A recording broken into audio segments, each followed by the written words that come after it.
What's up, everybody? Valley here once again, and it is time for day 2 recap of UNCG's HvZ missions for the spring. First mission today was a capture the flag sort of style mission, but it was quite interesting because in addition to sort of the capture the flag mechanic, we also had half the human squad basically captured by the zombies, and we were held on the putting green area of a certain part of the golf course.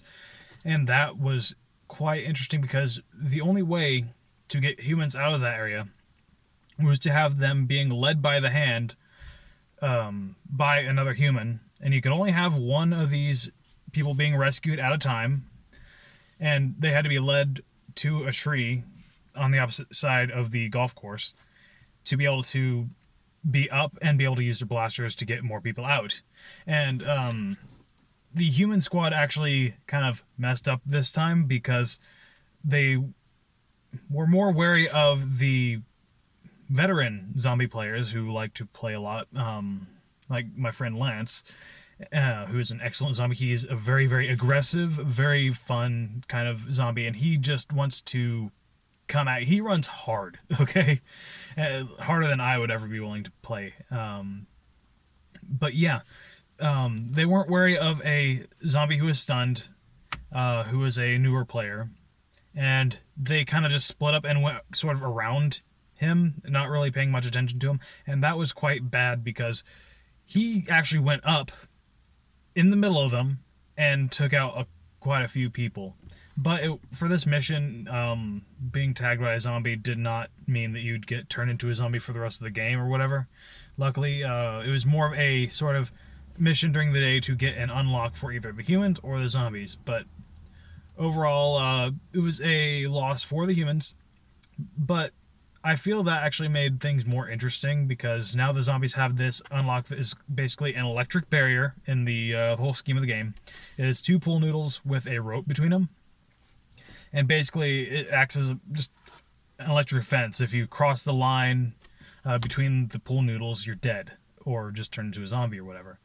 And that is quite interesting. The main rule is they can't put them at like the bottom of stairs and stuff because that is quite that's a bit too much because there are places that can only be accessed by stairs.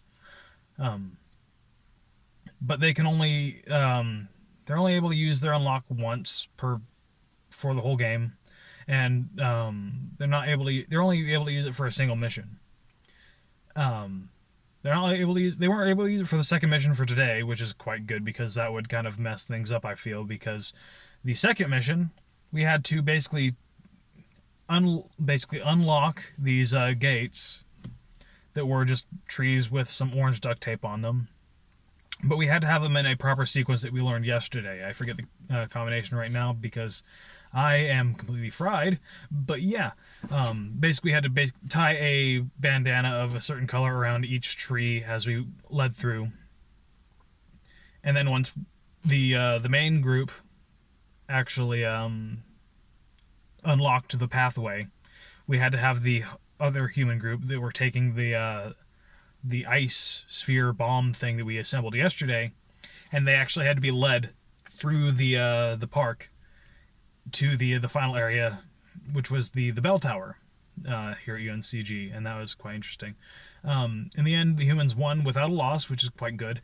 It really works because they had some of the more heavy gunners at the main objective protecting it, that they had to then carry over, and then had the people who were able to run a little bit lighter. I mean, me with my ultrafish, I am on the heavy side, but I was able to just twist this master key off and then run more with just the swordfish itself, which is quite fun. And then I actually detached it from my sling because it's actually easier for me to run around than having it kind of tethered to my chest here, because that way I can swing it back and forth to run and fully sprint and everything.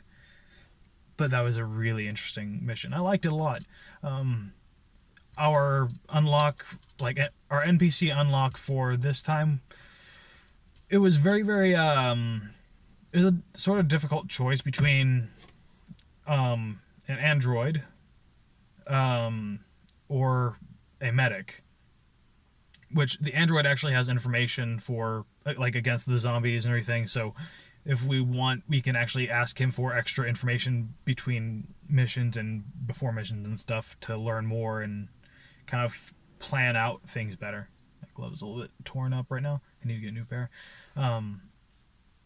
Or the medic that would take about 2 minutes to revive someone, and they'll only, even though they have got a blaster, they'll only run to the first person that needs it, like that says medic or whatever. So we felt that having the medic first would not be that good because in the early game, because if someone goes down and they need to be revived for 2 minutes, it'll be quite bad because we'll have to basically have someone protecting the revived person, and we will not be able to move forward until then.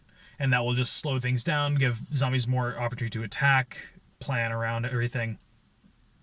And say if we have like a split up group again, having the NPC with one group or the other is quite disadvantageous because you got a smaller group of humans, so you have less to protect the person being rezzed. So we decided to take the information for now, and we will likely end up with the medic closer for the final mission, which is going to be the indoor mission. And I've been really enjoying this game so far. Big kudos to like Andrew and them. And we actually got to this HvZ is actually set up more like a choose your own adventure story, where at the end of the day we choose the missions that we want. 2 of them were a hold type mission. One was a boss hold, where basically we fight a boss and there's like waves and stuff and hold and protect an objective, and the other was a travel and hold. So I guess we'd have to make it from one place to another, like likely completely across campus, and then hold a position for so long, and that could have its own implications, especially with the zombie rope barrier thing. I believe, and then the third one was a puzzle type mission, which one of our players, Vesper, who is an excellent like riddle solver and everything, jumped on that quite instantly. So I think we're going to be playing the puzzle mission. I'm not sure. I decided to leave a little bit early before they made the final decision so I could get out to my car and not be tagged, because my car is parked a little farther away than most people's dorms are. So it's good to have that. But I heard the name of one of the missions in the future. It is it's called Soylent Green, if you know what that means. So yeah, that'll be interesting. But overall, I'm having really fun at this game. My name is Valor. Thanks for watching.